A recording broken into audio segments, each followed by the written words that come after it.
Assalamualaikum warahmatullahi wabarakatuh. Salam sehat selalu untuk anak-anak soleh dan soleha. Semoga tetap semangat menjalani rutinitas daring ini.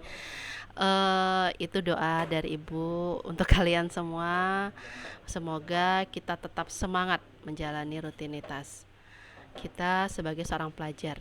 Oke, kita untuk materi PPKN kita akan masuk bab kedua, yaitu eh, bab kedua, sistem dinamika demokrasi di Indonesia. Berikutnya kita perhatikan gambar berikut. Ini adalah gambar di mana adanya kegiatan pemilu, dan pemilu ini merupakan suatu upaya untuk mewujudkan kedaulatan rakyat. Selain itu, pemilu merupakan ciri dari adanya negara demokratis. Bagaimana dinamika demokratis di Indonesia? Kita pelajari. Di sini Ibu memasukkan juga tujuan pembelajaran kali ini, yaitu kalian bisa menganalisis penerapan demokrasi dan sistem demokrasi Pancasila, dan peserta didik dapat menghargai nilai-nilai demokratis Pancasila dengan baik. Lalu melalui telaah buku dan media cetak ataupun elektronik, peserta didik dapat melihat serta menyimpulkan dinamika demokrasi di Indonesia sesuai Undang-Undang Dasar tahun 1945 dengan benar. Lalu melalui diskusi, peserta didik memiliki keterampilan mengolah informasi, menyajikan bentuk tulisan, serta mempresentasikan sistem demokrasi, pelaksanaan demokrasi di Indonesia dengan baik. Nah, setelah mempelajari ini nanti kalian diharapkan dapat menerapkan dalam kehidupan demokrasi di lingkungan sekolah, keluarga, masyarakat, serta bangsa dan negara dengan benar. Oke, selanjutnya kita lihat bagaimana sih penerapan sistem demokrasi. Jadi penerapan sistem demokrasi, kita lihat dulu apa sih yang dimaksud dengan demokrasi. Jadi inti dari demokrasi itu adalah kedaulatan rakyat. Artinya kekuasaan tertinggi ada di tangan rakyat. Definisi yang sering dipakai untuk mengartikan demokrasi adalah pemerintahan dari rakyat, oleh rakyat, dan untuk rakyat. Itu yang pernah dikemukakan oleh Abraham Lincoln. Lantas, bagaimana prinsip demokrasi dan ciri-ciri macam-macam dan ciri-ciri demokrasi?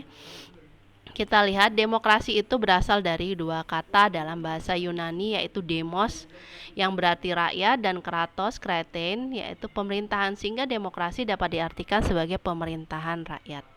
Nah, kemudian diserap menjadi salah satu kosakata dalam bahasa Inggris, yaitu demokrasi. Konsep demokrasi adalah sebuah kata kunci dalam bidang ilmu politik. Nah, hal ini menjadi wajar sebab demokrasi saat ini disebut-sebut sebagai indikator pengembangan politik suatu negara. Kebanyakan orang mungkin sudah terbiasa dengan istilah demokrasi, tapi tidak menutup kemungkinan masih ada yang salah dalam mempersepsikan istilah demokrasi. Bahkan tidak hanya itu, konsep demokrasi bisa saja disalahgunakan oleh para penguasa, terutama penguasa yang otoriter, untuk memperoleh dukungan dari rakyat agar kekuasaannya tetap langgeng.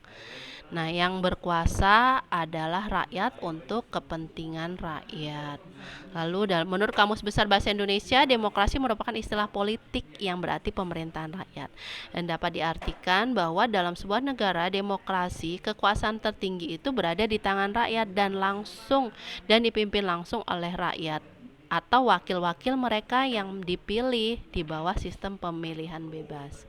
Nah, dalam pandangan Abraham Lincoln, demokrasi adalah suatu sistem pemerintahan dari rakyat, oleh rakyat, dan untuk rakyat.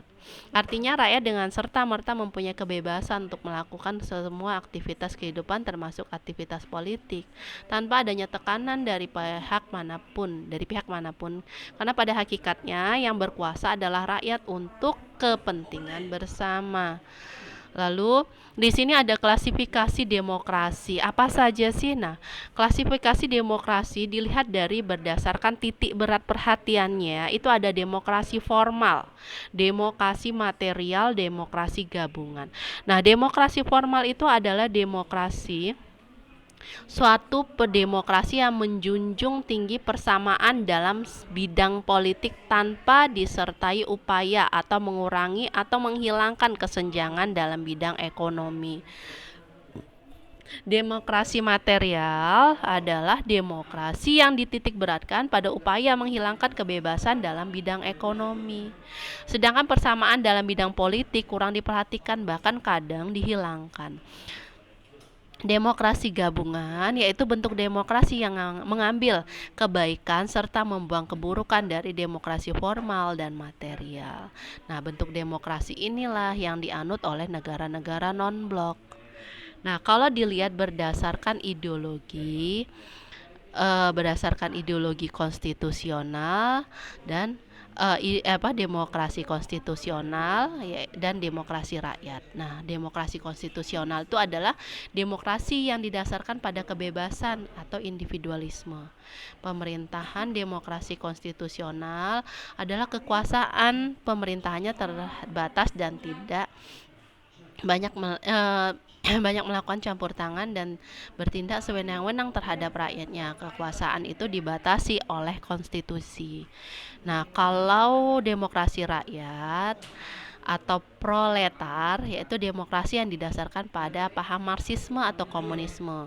Demokrasi rakyat mencita-citakan kehidupan yang tidak mengenal kelas sosial, manusia dibebaskan dari keterikatannya kepada pribadi tanpa ada penindasan serta paksaan. Akan tapi untuk mencapai masyarakat tersebut, apabila diperlukan dapat dilakukan dengan cara paksa atau kekerasan.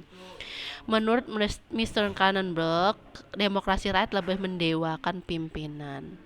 Jadi sementara menurut pandangan Miriam Budiarjo, komunisme tidak hanya merupakan sistem politik tetapi juga mencerminkan gaya hidup yang berdasarkan nilai-nilai tertentu. Negara itu hanya merupakan alat untuk mencapai komunisme dan kekerasan dipandang sebagai alat yang sah. Lalu berdasarkan penyaluran kehendak rakyat itu ada demokrasi langsung dan demokrasi tidak langsung. Nah, demokrasi langsung yaitu paham demokrasi yang diikutsertakan setiap warga negara dalam musyawarah untuk menentukan kebijaksanaan umum negara dan undang-undang secara langsung. Demokrasi tidak langsung yaitu paham demokrasi yang dilaksanakan melalui perwakilan. Penerapan demokrasi seperti ini berkaitan dengan kenyataan suatu negara yang jumlah penduduknya semakin banyak, wilayahnya semakin luas, dan permasalahan yang dihadapi semakin rumit dan kompleks. Nah, demokrasi tidak langsung atau demokrasi perwakilan itu biasanya dilaksanakan melalui pemilihan umum. Nah, untuk proses penyaluran kehendak rakyat itu ada dua. Oke. Cukup sekian materi dari pembelajaran kita di bab 2 sistem demokrasi. Minggu depan kita lanjutkan kembali. Semoga kalian bisa memahami isi materi tersebut. Tetap semangat, tetap jaga kesehatan, dan Ibu akhiri wassalamualaikum warahmatullahi wabarakatuh.